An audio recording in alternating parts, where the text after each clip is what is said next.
Assalamualaikum semuanya. Apa kabar? Semoga selalu dalam keadaan baik dan sehat ya. Perkenalkan, nama saya Rindang Yuliani, salah satu peserta pelatihan dasar CPNS 2021, angkatan ke-23, kelompok 3, NBH 21. Kali ini saya akan mempresentasikan learning journal tentang pembinaan sikap dan perilaku ASN. Kenapa sih sikap dan perilaku ASN itu harus diatur? Kecerdasan dan kemampuan teknis seorang ASN itu tidak cukup untuk bekerja. Keduanya harus diimbangi dengan sikap dan perilaku yang baik agar pelayanan yang diberikan oleh seorang ASN tersebut ke masyarakat menjadi optimal. Kita masuk ke bagian yang pertama, yaitu tentang sikap dan perilaku CPNS selama latsar. Jadi ada beberapa peraturan yang harus dipatuhi oleh para peserta latsar. Meskipun pada tahun ini latsar diadakan secara daring, tapi tentu saja tetap harus ada peraturan yang harus kita patuhi sebagai peserta latsar. Yang pertama, semua peserta latsar itu wajib untuk memakai kemeja putih polos, celana panjang untuk laki-laki, rok panjang hitam bagi perempuan, jilbab hitam bagi perempuan, dan sepatu dan kaos kaki yang juga berwarna hitam. Juga ada aksesoris yang harus dipenuhi oleh para peserta latsar, yaitu yang pertama adalah dasi hitam, lencana korpri, nama dada, dan juga ikat pinggang hitam yang ada lambang korprinya. Para peserta pria itu harus memotong pendek rambutnya. Kedua, itu para peserta wanita tidak diperkenankan menggunakan pakaian yang ketat, rok pendek, atau celana. Aturan juga ditegakkan pada saat pelatihan dasar ini, pada saat pertemuan daring atau dalam jaringan. Yang pertama adalah masuk kelas maksimal 15 menit sebelum pertemuan dimulai. Hal ini tentu saja untuk mempersiapkan segala sesuatunya, misal menyiapkan kamera, menyiapkan tata letak latar. Peraturan selanjutnya adalah menyalakan kamera sepanjang kelas berlangsung, jadi memakai latar belakang yang sudah disediakan. Yang ketiga itu mengatur audio pada saat pertemuan di Zoom. Jadi jika saat pemateri menyampaikan materi, itu kita harus mute videonya.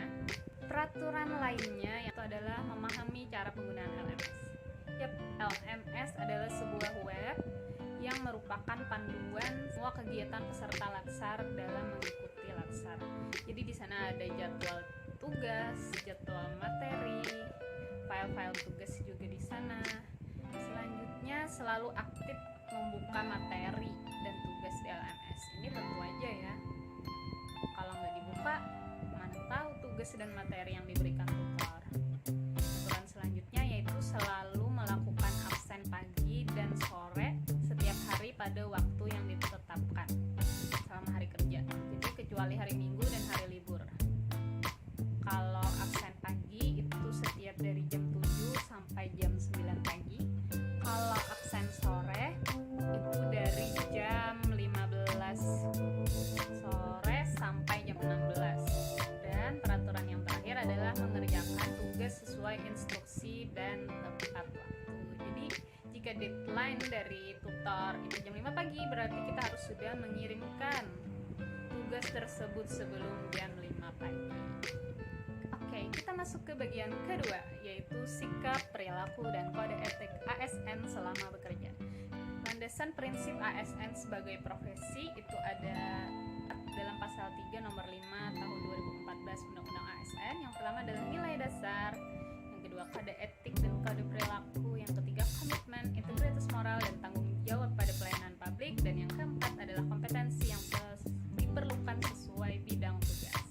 Mengenai kode etik dan kode perilaku ASN sebenarnya udah aku jelaskan di video sebelumnya, yaitu sintesa materi agenda ketiga tentang manajemen ASN. Di sini mungkin aku akan hanya mengulang sedikit, yaitu mengenai definisi kode etik PNS. merupakan pedoman sikap, tingkah laku, dan perbuatan yang harus dilaksanakan PNS di dalam dan di luar kedinasan. Hal ini tercantum pada Pasal 5 Nomor 5 Tahun 2014 Undang-Undang ASN. Selain kode etik PNS, juga terdapat kode etik instansi loh teman-teman. Jadi setiap instansi atau SKPD itu mempunyai kode etik masing-masing. Juga terdapat kode etik profesi.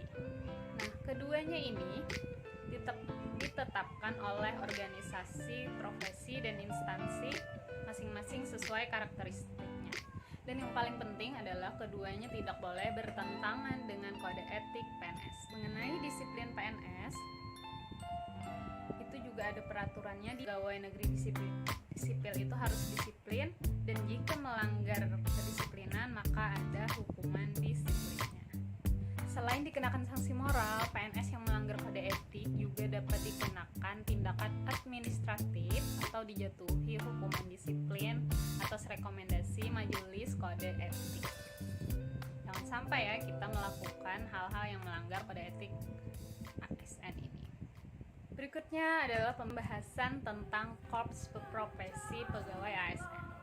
Jadi, semua pegawai ASN di Indonesia itu berhimpun dalam suatu wadah yang bernama Korps Profesi Pegawai ASN. Nah, tujuan diadakannya korps ini adalah yang pertama untuk menjaga kode etik profesi dan standar ASN.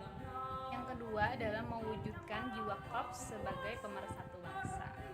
Jiwa korps PNS itu sendiri merupakan suatu kesatuan dan persatuan rasa, kebersamaan, kerjasama, tanggung jawab, dedikasi, disiplin, kreativitas, kebanggaan, dan rasa memiliki organisasi PNS dalam NKRI. Kenapa sih jiwa korps itu harus dibina? Karena yang pertama adalah untuk membina karakter dan memelihara rasa persatuan dan kesatuan secara kekeluargaan antara PNS. Yang kedua, mendorong etos kerja PNS.